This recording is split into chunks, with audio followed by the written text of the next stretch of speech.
everyone. Thanks for joining me on my YouTube channel. I'm Lynn Embodied, and I am going to do a full moon energy reading for November 2021 for the full moon in Taurus. What is happening in Taurus? Let's just talk about the energy of Taurus before we get started. And yeah, Taurus is ruled by Venus, the planet Venus. Venus is values, it's money, it's love, it's a relationship with everything physical, and also on an energetic relationship, but it's really pertaining to like love. What do we love? How do we give love? How do we share love? And Taurus is that very earthy, grounded sign that is very much in love with the things that it's in love with.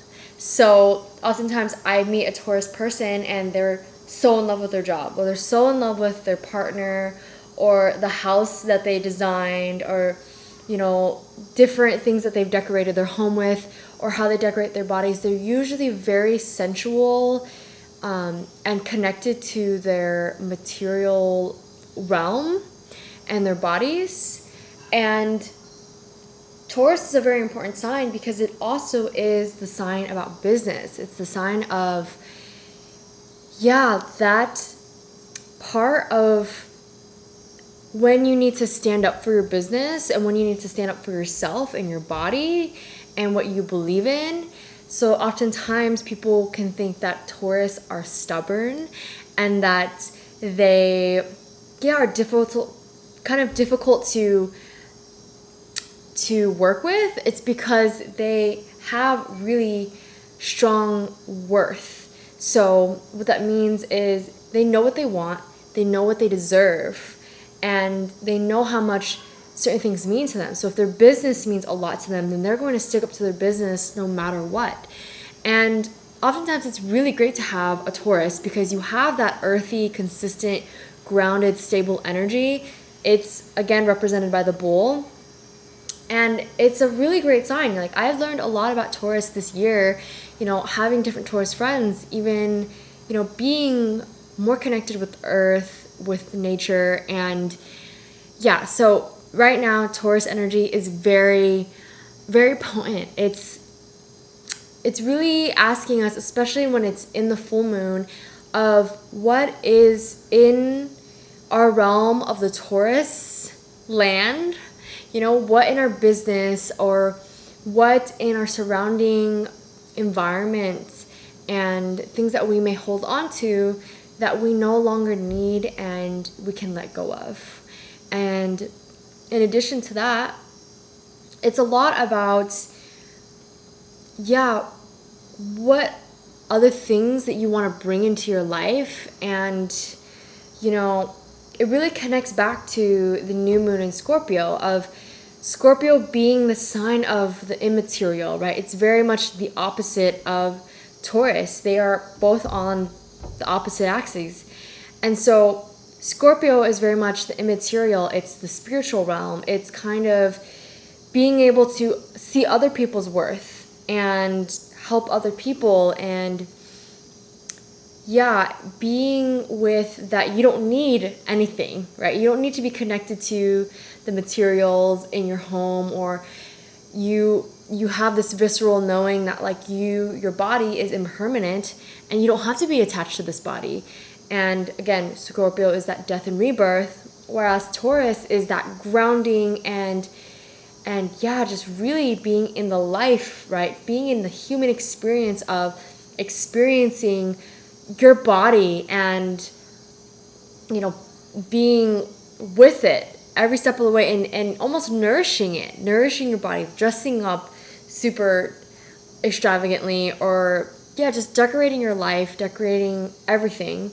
And so it's a really precious sign. I think these two signs are very powerful in the fact that they're both fixed and they are both really strong in what they believe in. So they can be very stubborn. They can be those people who are difficult to convince. However, they are stuck to those principles and those values for reasons. Oftentimes you need people like that on your team, or whatever you're doing, whether it's in a partnership, to be in that with you, because yeah, it helps to ground that energy. And so I want to give a reading, a collective energy reading, because in my last video I did for the new moon in Scorpio, I actually did an energy reading with the same cards I'm doing. These are the Oracle Chakra cards by Tori Hartman. I love these cards. I've been using them for years. And they have all these different chakras in them, different colors. And yeah, they're very, very powerful cards. And so in my last video I did one on the new moon of Scorpio. And of course, this is a collective energy reading. So if anything does not resonate, please, you can let it go.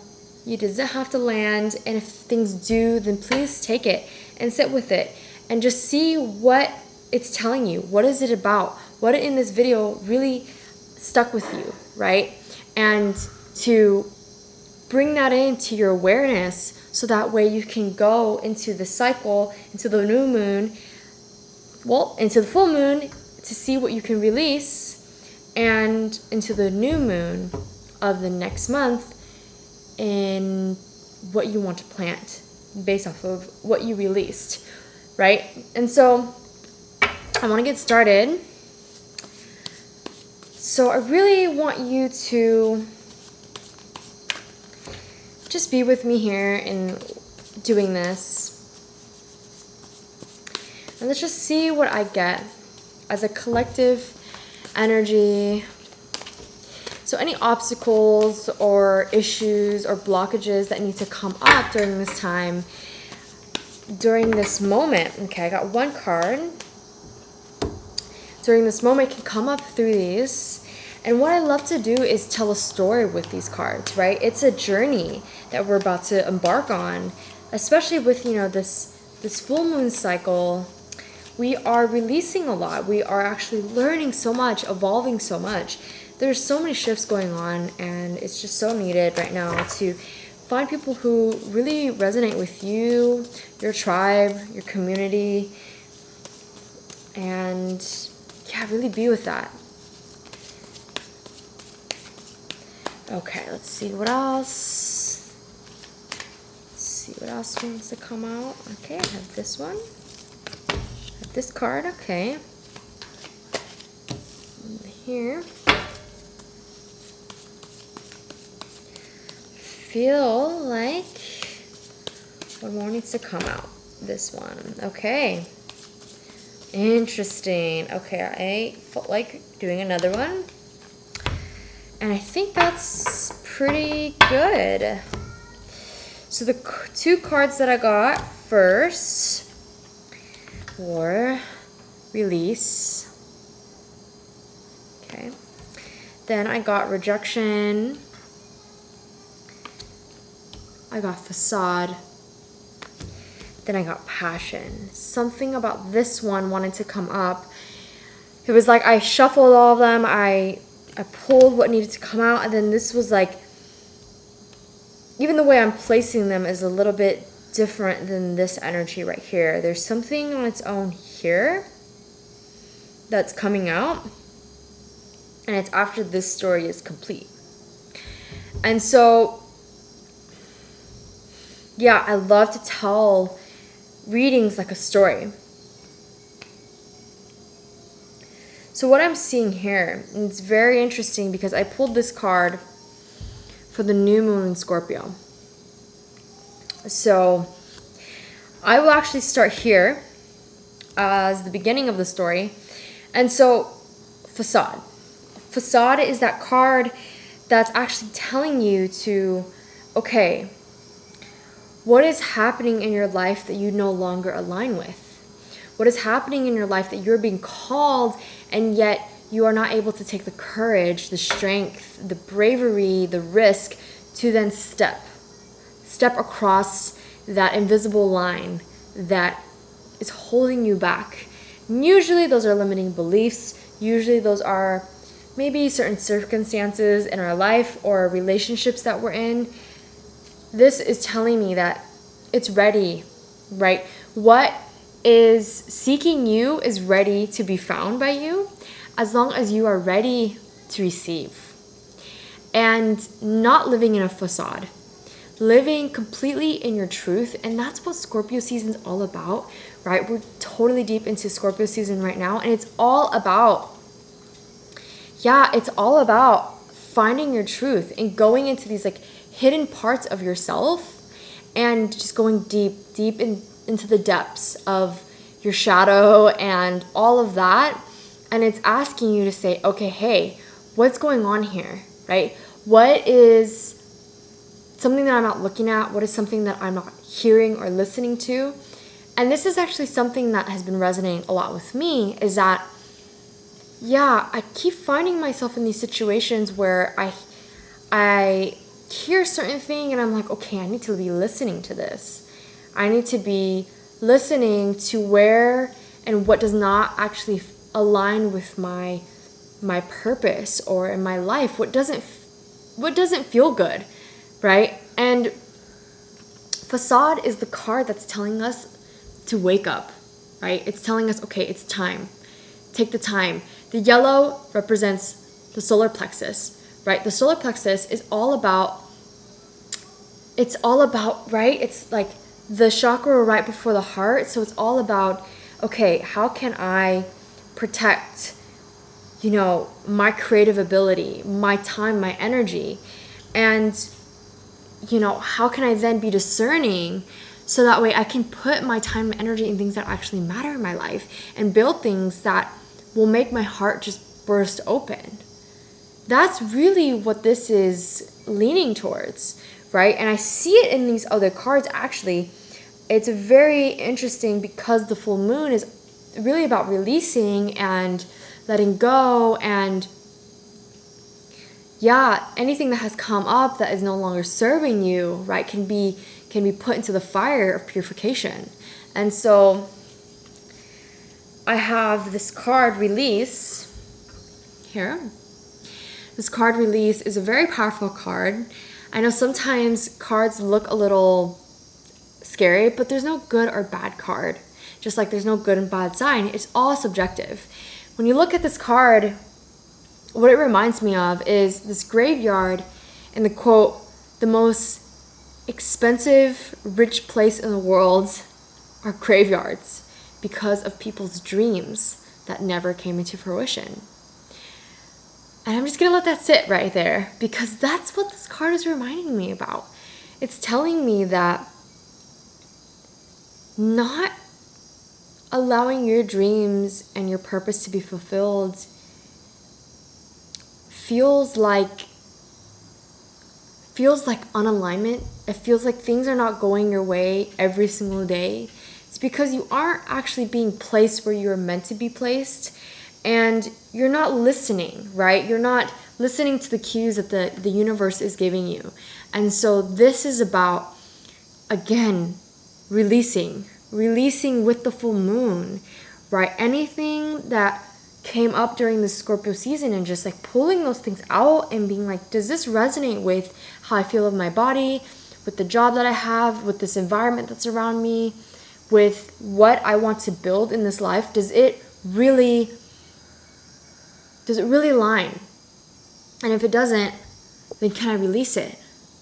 And can I release it with love instead of feeling afraid and feeling like I'm making a huge mistake? Because if we are holding on to certain things that do not align, eventually our purpose and our passions will change and maybe, possibly morph, right? Oftentimes we need to be listening, we need to be hearing, and when we aren't actually listening, we're not tuning in, then, we're communicating that we're not ready for it. So I have the next card, which really plays into this too, which is called rejection. So these gray cards here are both ruled by the crown chakra, the highest form of intelligence, right? When we get these gray cards, they're all about like the instant connection that you have with source, with spirit, from this universal intelligence. And so this card has a really great story to it. I'm going to tell you the story. So there's this man in this card, right? This painter here. He's a painter, and, you know, he makes all these beautiful art pieces, and he goes to send them off. And he works really, really hard, and he keeps getting rejected by all these different people. They don't want his art. They don't appreciate his art. And so he keeps getting rejected and facing it. And so the moral of the story is that there's actually spirits that are around him, guiding him exactly where he needs to go. Those are these, you know, these ghostly looking figures look like here. Those are spirits. Those are spirits guiding his journey, guiding him. And they're basically telling him that rejection is actually an opportunity. Rejection is actually a spiritual redirection. And that's what's happening here, is when you are facing some sort of rejection or failure, it is an opportunity to review and to reassess and to either keep going and try even stronger and harder and smarter, or pivot in a different way, right? And listening to the guidance around you and to what works, the synchronicities that are happening around you. So that way, Spirit is saying, okay, this person's listening. This person's willing to learn, and they're dedicating themselves. It's a really powerful energy for sure. And again, like, it's just the story, right, of, yeah, no longer be in this phase of doing something that does not align with you. Instead, release it and know that you will possibly run into areas where it's really challenging and you might face rejection and you might feel really afraid.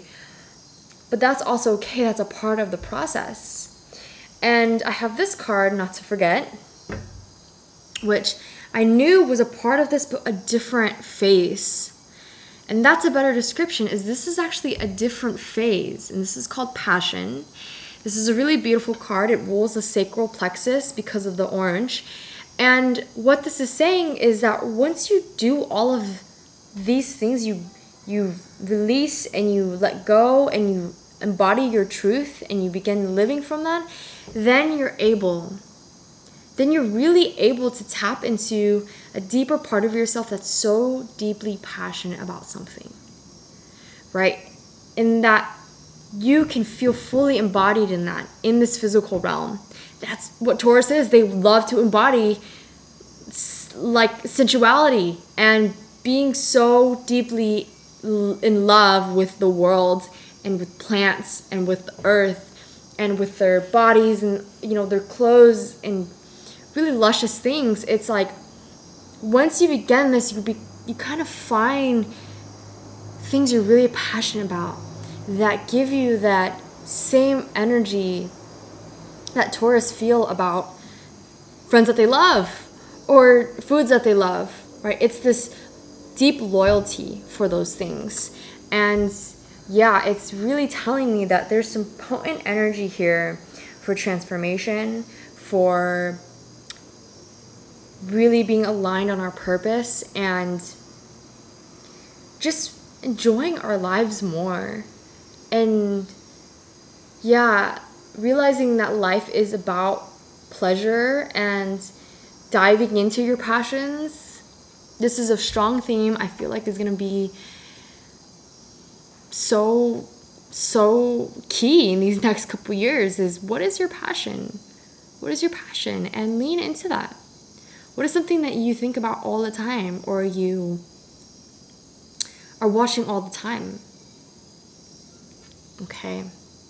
So if any of these things resonated with you, I would love to hear.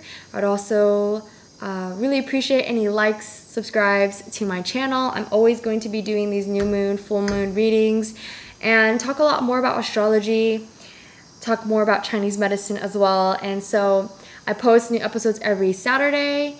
And yeah, I'm super thankful and grateful that you joined me here, and I will see you next time.